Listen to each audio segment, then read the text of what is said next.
Okay, so that's some of the diction that I noticed. The language does definitively, it seems, like I said, admiring and I would say formal.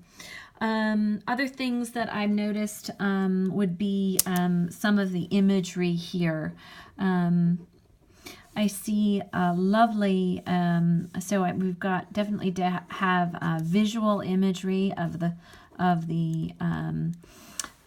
hoops and axles rusting outside, and then inside we've got this lovely auditory imagery of both a hammer making a ring.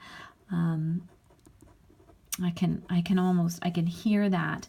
Back to visual imagery of sparks. Back to auditory with the hiss. Okay. Then we've got horned as so we've got a metaphor there.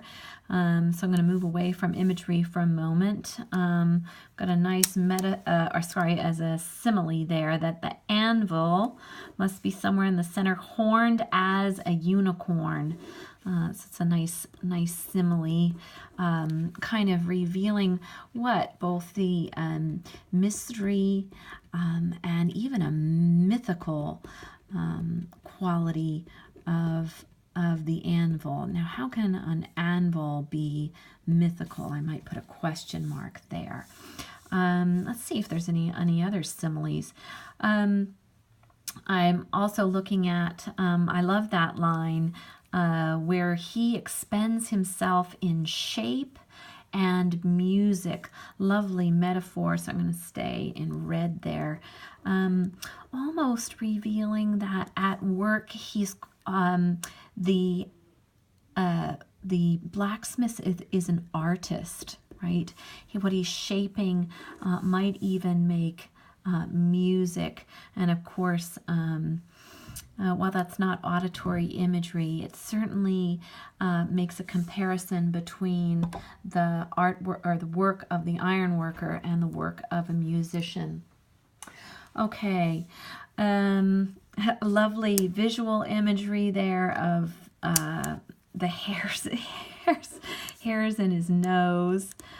I can picture kind of a Hephaestus looking hairy guy with maybe a sweat on his brow with his leather apron.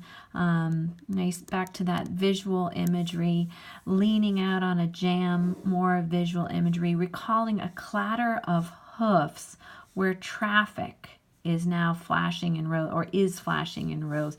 So he's recalling some auditory imagery, two auditory images kind of back to back. One of the past with the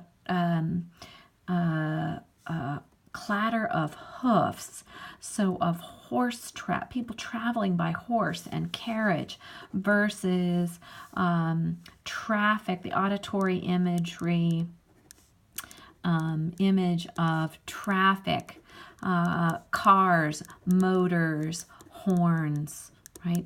Very industrial, right? So we've got kind of an industrial auditory imagery versus a very pre-industrial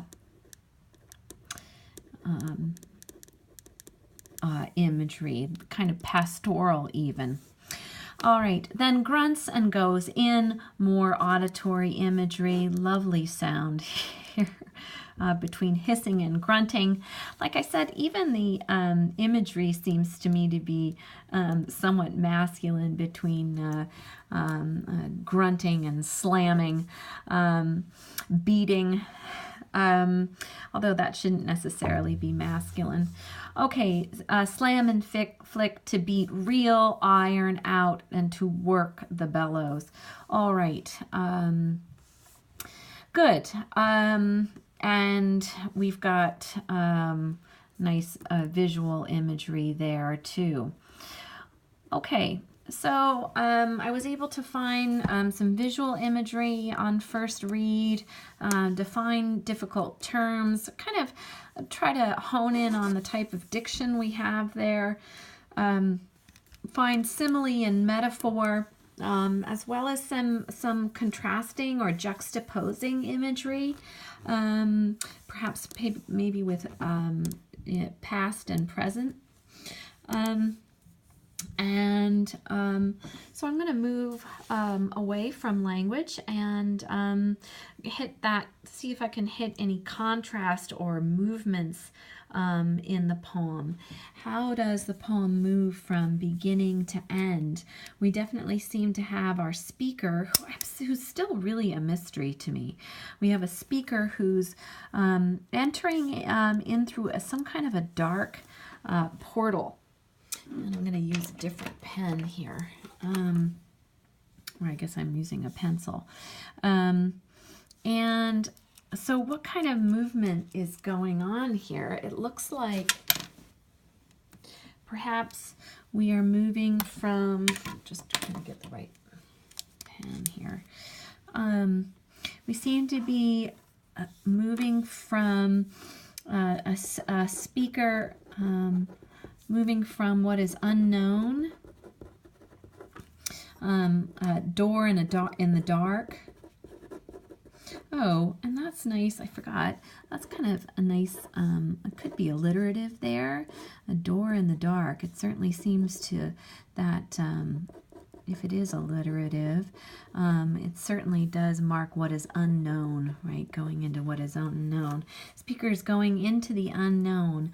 But by the end, our speaker seems to be confident, perhaps, in his or her admiration of the work of the blacksmith. All right, which does seem ancient, and perhaps we even seem like we're going back in time. Right. Other tensions I noticed was that the contrast. We've got other things to do with time here. We've got the auditory imagery of the past horses' hooves contrasted with the traffic, and our blacksmith does seem to acknowledge that change with a grunt. So we seem to have a tension between the past, what is past, and present, right? And kind of a shrugging or a giving up, perhaps, or perhaps even an anger for the blacksmith of perhaps no longer being relevant.